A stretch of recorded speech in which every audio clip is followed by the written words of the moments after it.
voy a hacer dos preguntas a manera de encuesta como para calentar motores. Una, ¿quiénes tienen aquí entre 0 y 10 años? Nadie, obviamente. ¿Quiénes tienen entre 10 y 20? Probablemente nadie tampoco. ¿Entre 20 y 30?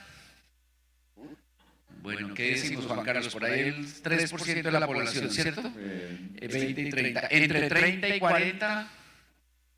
Ok, creo que va marcando la pauta.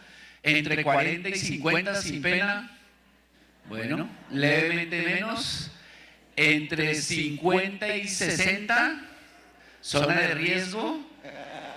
¿Y mayores de 60? Tres gatos, entre otros el doctor Juan Manuel Díaz, que hoy está de cumpleaños. Muy bien.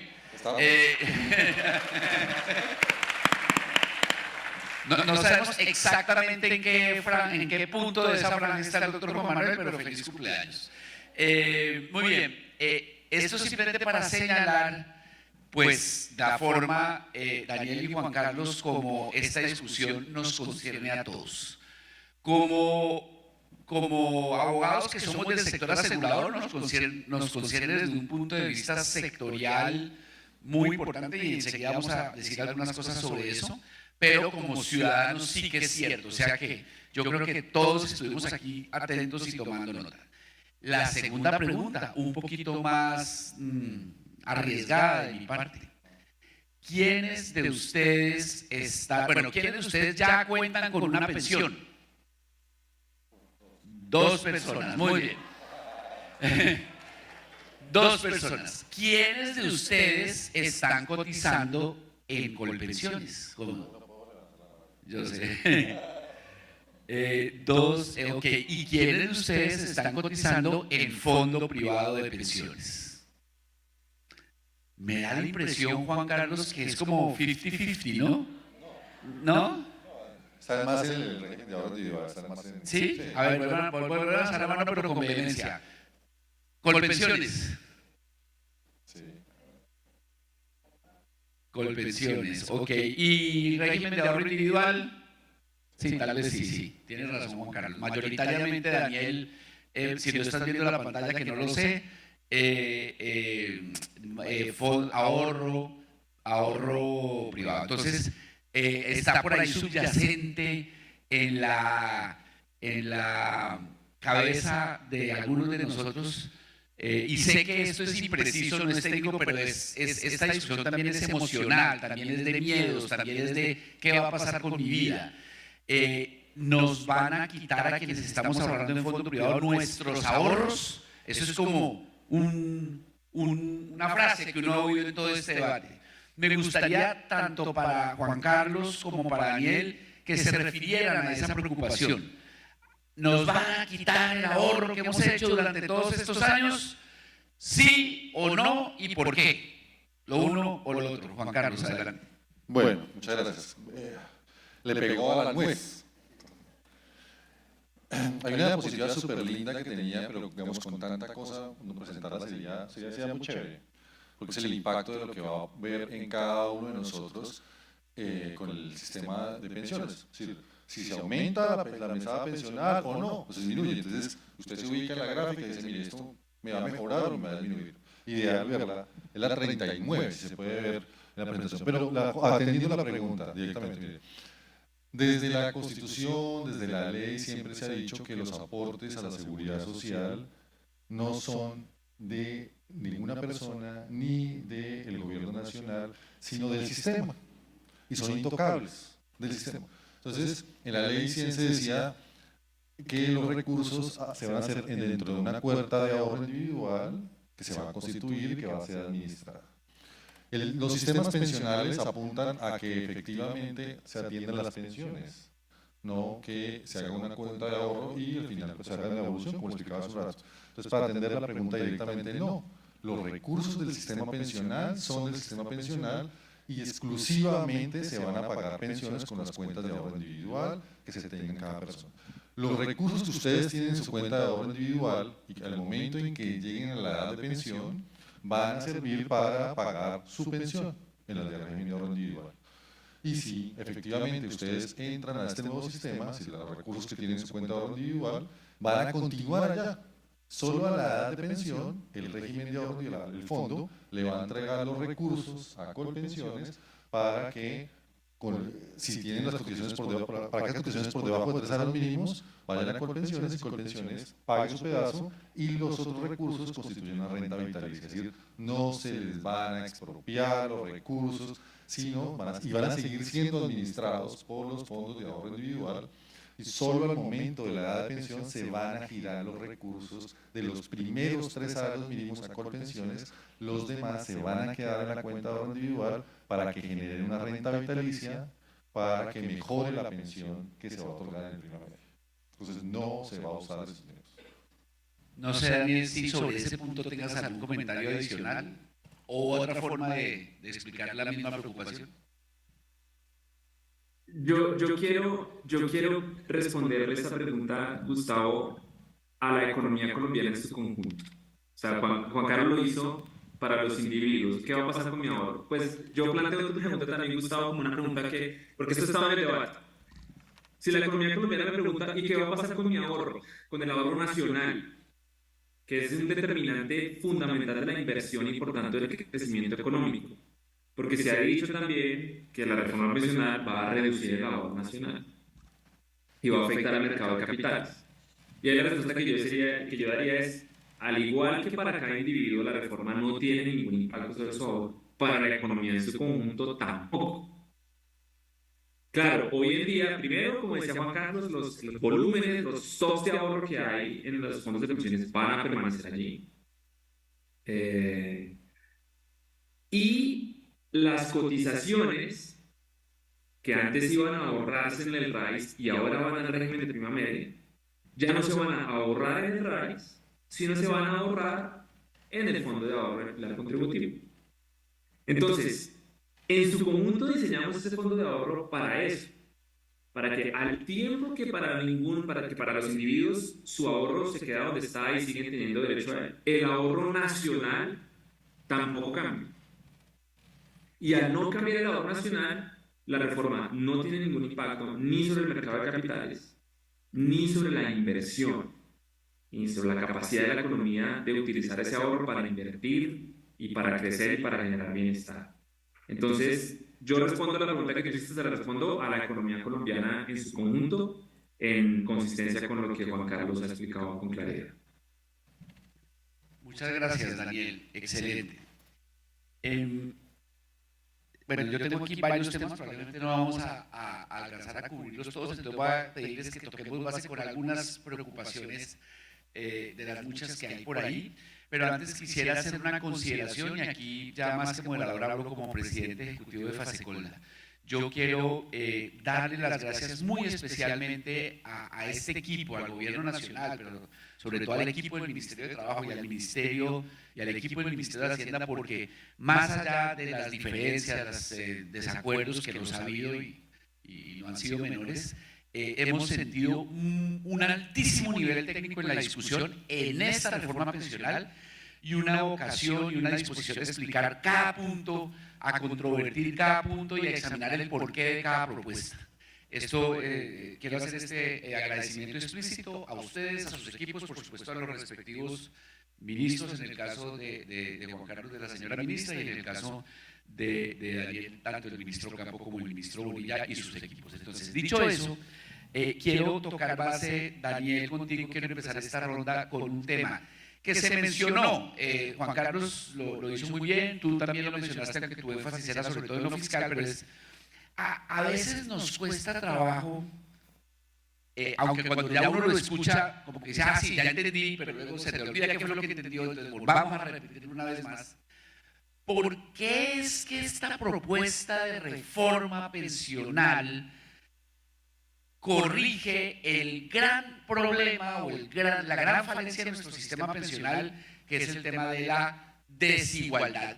¿Dónde está el truco? ¿Cuál es ese eslabón de la reforma que uno dice, bueno, tenemos un problema de desigualdad y esta ley lo está corrigiendo? Yo sé que es una pregunta un poco básica, pero como siempre, cuando arrancamos de lo básico, las demás discusiones se facilitan. Así que te escuchamos, Daniel. Gracias, Gustavo. Son dos aspectos que tiene la reforma los que llevan a ese resultado. El primero, el pilar solidario.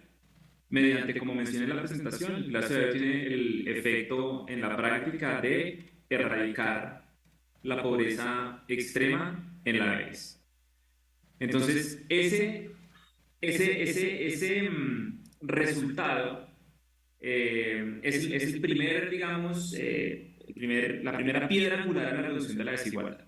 Y es vamos a erradicar la pobreza extrema en la edad adulta. Y el segundo tiene que ver con el pilar contributivo y semicontributivo. Y con el uso de un umbral específico. Hoy en día, en el régimen de prima media, existe un gran número de pensiones. Y esto de hecho se está grabando con los traslados y las características de las personas que hacen traslados del RAIS al régimen de prima media. Pero hoy en día el régimen de prima media, entre las pensiones a las cuales está a cargo, tiene pensiones de afiliados de muy altos ingresos. Y esas pensiones reciben un subsidio muy alto, ¿no? Un subsidio entendido como la diferencia entre la pensión que se recibe de hecho y la pensión que sería actuarialmente justa. Ese problema, de acuerdo con los cálculos que nosotros en el Ministerio de Hacienda hemos hecho, es uno, digamos, es quizás digamos, la característica más aberrante que tiene nuestro sistema pensional. Porque ese subsidio, como porcentaje del ingreso, después de cierto punto se va haciendo más grande a medida que la persona más rica es.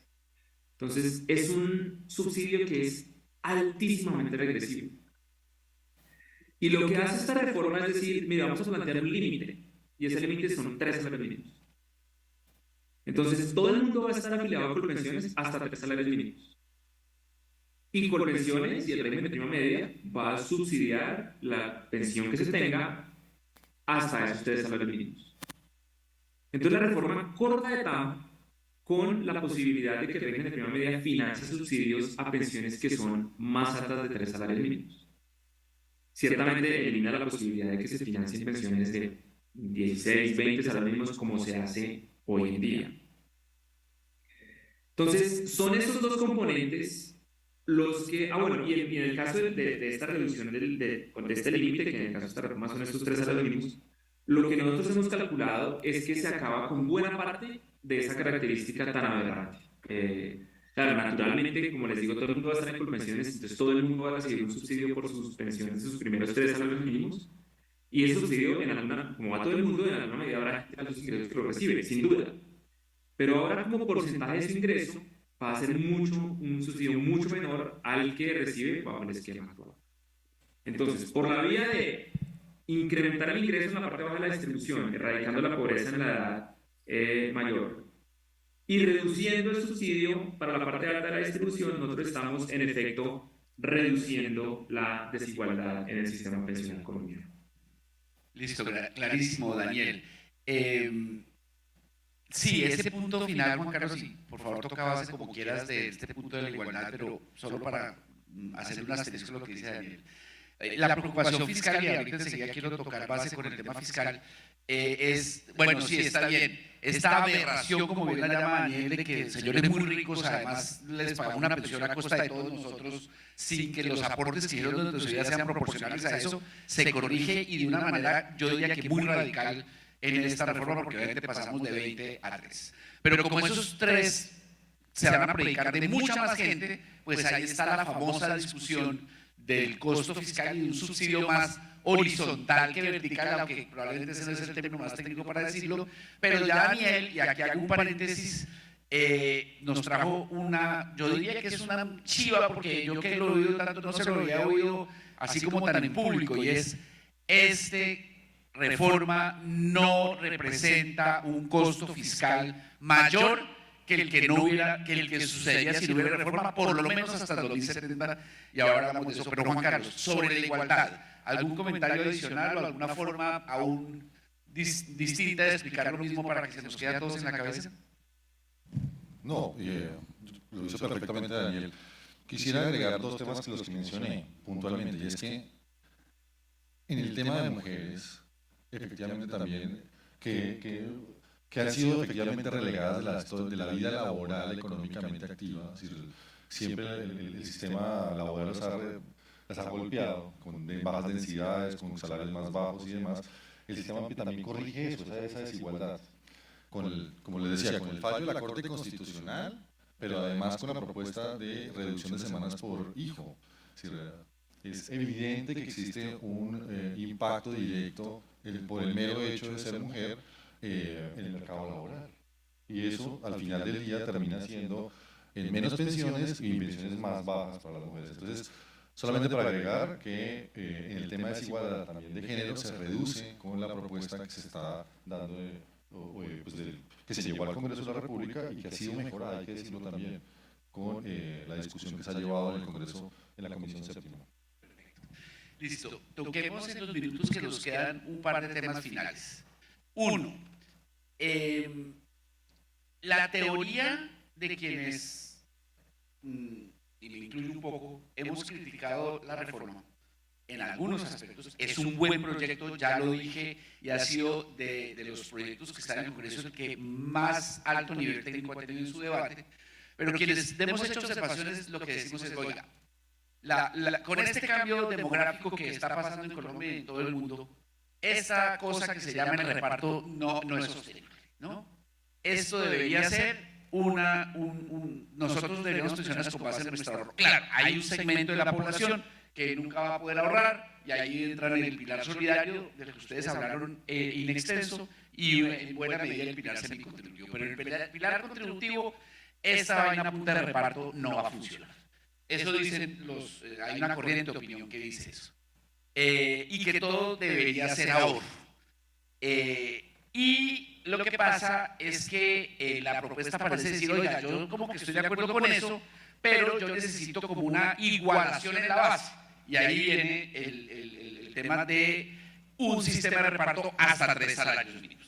Yo sé que yo no soy el experto en el lenguaje, pero ustedes me captan la idea. Pero entonces, bueno, pero eso también va a ser un ahorro, ¿no es cierto? Y en eso la preocupación, y bueno, sí seremos capaces de manejar desde lo público eso como un ahorro.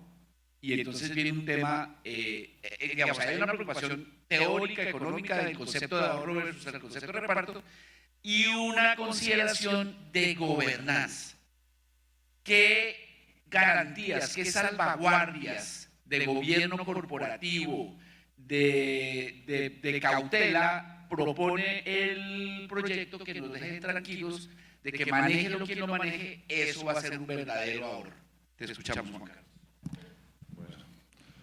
Bueno, efectivamente desde el comienzo que empezamos a diseñar el fondo de ahorro, se pensó que tenía que blindarse para que sirviera para lo que es, para pagar pensiones y nada más sino pagar pensiones. Entonces, dentro de las discusiones, pues bueno, y como ocurre en los demás fondos, pues que esté adscrito a la entidad que va a hacer el pago. Entonces pensamos Colpensiones y así está la propuesta inicialmente. Ello no quiere decir que coja los recursos en las cuentas de ahorro de Colpensiones y los administre y diga que cree una mesa de dinero pues Colpensiones. No. En la redacción de la propuesta está tan abierto que permite que efectivamente que esos recursos en el fondo puedan ser administrados incluso por una administradora de fondos de pensiones, por una fiduciaria, por una... Es decir, hoy está abierto, hoy está por una compañía de seguros, está abierto a la posibilidad. ¿Y cuál es el objetivo? Pues que genere la mayor y la mejor rentabilidad.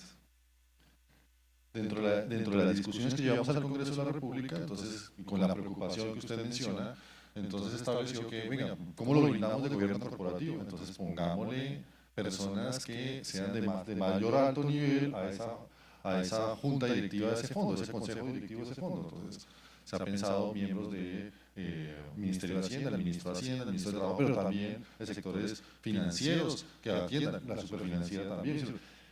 Y esa es la máxima, y se ha fortalecido, digamos, dentro de las discusiones del Congreso y en la redacción que permitan, primero, como les decía, primero que los recursos exclusivamente sean para pagar pensiones y tengan un blindaje, como hoy lo tiene también el fondo de prima media y los fondos de ahorro individual, solamente para pagar pensiones. Hay inversiones que deben generar para que genere rentabilidad, pero exclusivamente para el pago del sistema pensional.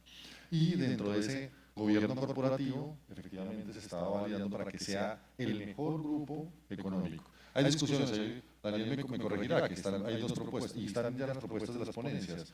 No recuerdo qué senador presentó, no sé si fue Norma Hurtado, sí, Norma Hurtado, la que presentó que debería ser administrado por el Banco de la República. Está sobre la mesa de discusión. Digamos que no nos gusta mucho como gobierno la discusión con el Banco de la República, pero está la idea y hay que seguir debatiendo para que efectivamente se le dé la mejor gobernanza y la mejor rentabilidad del fondo. Daniel.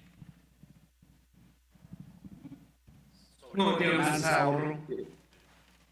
Yo estoy, digamos, como lo mencioné a lo largo en algún momento de la presentación, el gobierno no tiene una visión muy fuerte frente a cómo debería ser esto, digamos. Lo único que el gobierno quiere es la mejor gobernanza posible y que el fondo quede blindado hacia futuro. Ese blindaje es muy importante frente al ciclo político, por ejemplo. Lo que uno no quiere de ninguna manera es que un gobierno utilice los recursos del ahorro pensional para gastarlo en juguetes. Eso es claramente lo que no se quiere. Entonces, el interés del gobierno está en establecer la mejor gobernanza posible. Y hay una forma en la cual esta segunda ponencia lo encontró, y nosotros hemos creído desde el principio que estos son unos recursos que deben ser manejados por entidades privadas, vigiladas por la superintendencia financiera. Y de hecho el proyecto de reforma amplía el set de instituciones que podrían administrar este ahorro. Inclusive si lo hace el Banco de la República, por ejemplo, el Banco de la República también, como hace, digamos, con la administración de los fondos, podría contratar administradores para hacerlo. Digamos, sobre la mesa hay una serie de iniciativas, está la ponencia alternativa que plantea eso. Bueno, nosotros yo creo que ese será un tema de discusión en el Congreso, pero el interés del gobierno, y sobre eso sí trabajaremos, es por garantizar que ese blindaje quede lo más robusto posible de cara al ciclo político y de cara a los choques que pueda sufrir la economía en el futuro. Perfecto. Un último tema, porque tristemente ya se nos va a acabar el tiempo, y es, pues, en este nuevo mapa hay espacios a todo lo largo de este flujo, ¿no?, donde podría eventualmente aparecer o seguir apareciendo y aportando y contribuyendo a este sistema de protección a la vejez por parte de las compañías de seguros, ¿no? En el régimen semicontributivo se va a crear una renta vitalicia. En el régimen contributivo, pues tanto por la vía del seguro previsional, tanto en el fondo como en Colpensiones, como por la vía, aunque la verdad debo confesar que en eso el proyecto no es del todo preciso, en la renta vitalicia de vejez. Y por supuesto, en el pilar del que hemos hablado poco, y algún otro día hablaremos, meramente voluntario, se abre la puerta para que las compañías de seguros también sean partícipes en la etapa de acumulación. Quiero poner la lupa sobre el pilar contributivo, seguro previsional, invalidez y sobrevivencia. Una cosa que hace el proyecto es que le dice, miren, hoy en día ese concepto de seguro previsional a cambio de compañía de seguro existe para el RAIS. Y lo que hace la reforma es decir, pues que también haya para Colpensiones. ¿Cómo visualizan ustedes eso? Me parece que es positivo. Y por supuesto que lo compartimos, ustedes crean que ese riesgo, que es típicamente asegurado, pues que lo debe manejar una compañía de seguros. Pero quisiera saber algo más en 30 segundos, un minuto, cómo es ese rol de las compañías de seguros en ese punto específico. Muchas gracias. Sí, dentro de la discusión que también dimos inicialmente, dijimos, venga, pues el reparto siempre será a través de un fondo y atenderá todos los siniestros como ocurre hoy con Colpensiones, ¿no? Pero el tema del siniestro de invalidez y sobrevivencia cada vez es más costoso y tenemos que generar una mutualidad mejor. Los fondos, efectivamente, y hay unas discusiones que se han venido dando en las últimas licitaciones que tienen los fondos que han aumentado el valor del seguro. Tenemos que hacer que haya mejor mutualidad y entonces, hay que decirlo, la población más económicamente más baja están concentrados básicamente en los regímenes de ahorro individual. Y el régimen de prima media tiene las personas con mayores salarios. Si tenemos esa mutualidad, efectivamente va a generar que el seguro previsional pueda llegar a reducirse y zapatero a tus zapatos. Los seguros previsionales atienden efectivamente pues, las contingencias de invalidez y sobrevivencia y pues que el régimen de prima media atienda con el fondo, con estos dos fondos, el fondo de común de prima media y este fondo de ahorro, pues efectivamente las contingencias de vejez.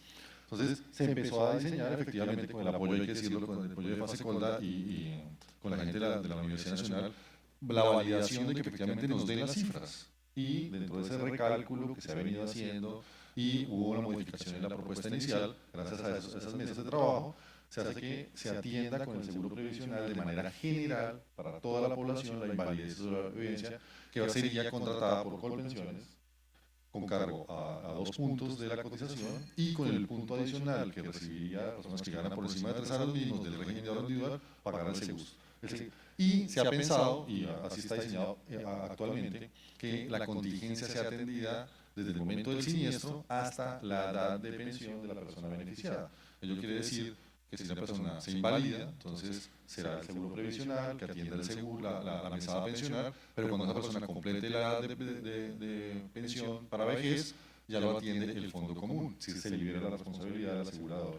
Y en el caso de la sobrevivencia, de igual manera, los sobrevivientes recibirían la mesada pensional o hasta la edad de los 25 años, de acuerdo a si el hijo es inválido, ¿no? O hasta la edad de pensión para que lo asuma ya el fondo común.